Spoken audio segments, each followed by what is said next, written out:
on this event.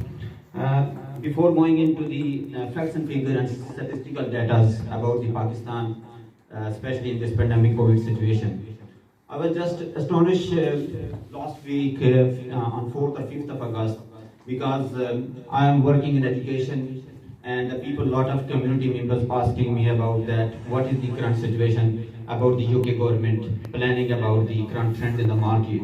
And when I got the news from the BBC in the morning that few countries like Dubai, Qatar, Bahrain, India came into the amber list.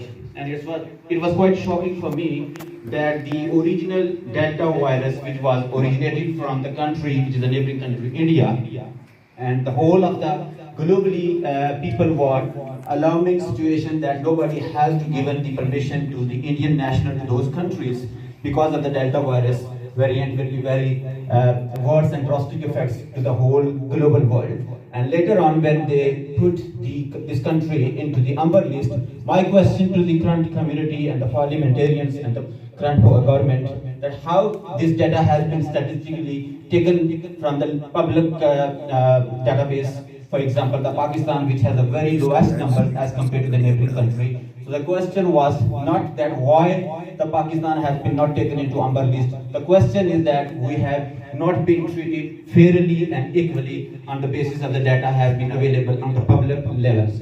So I'm just going to share with you the few things on behalf of the Pakistani community that what this data is available, and I will share this information to all of these people who want to take this data. So you can check here the daily database current rate in Pakistan as a country per cases in million people is 21%, and as compared to the India is 28.84, and as compared to Iran is 421, Iraq 276. Same like the daily death rate in Pakistan is 0.29 and in India is 0.36. So you can also compare the total deaths per million people is 108 in Pakistan and 310 in India.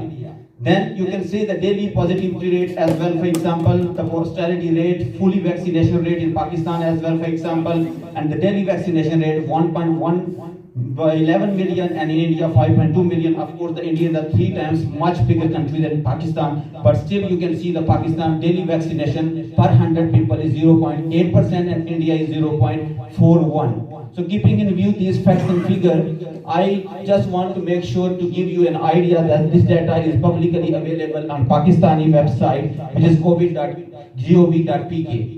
So the current government should analyze this data equally and fairly and taken the steps to Pakistan to take out of the red list and bring them back to the amber or green, whatever they're thinking according to the current NHS government data prevalence.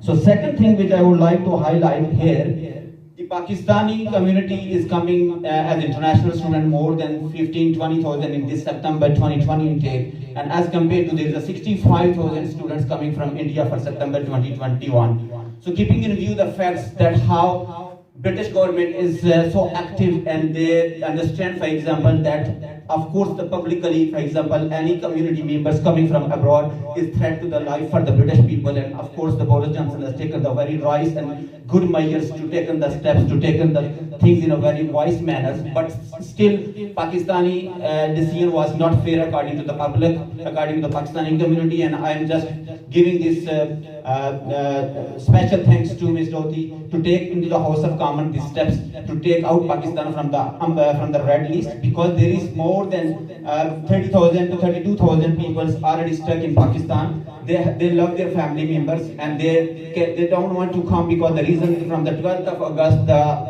rate of the COVID for quarantine hotel is 1285 as compared to 785. My family came yesterday. I paid the money 2,400 pounds, for example. That should be fine, for example, because there was a problem with the schools and other things and their education person. So keeping in view, I would like to finally pay thanks all of you that take this data statistically, and this data I will share with you and you can check and you can present to the local government and then tell them that please take the Pakistan out of the list from the red list. Thank you very much for your time. Pakistan Tabindabad. Thank you.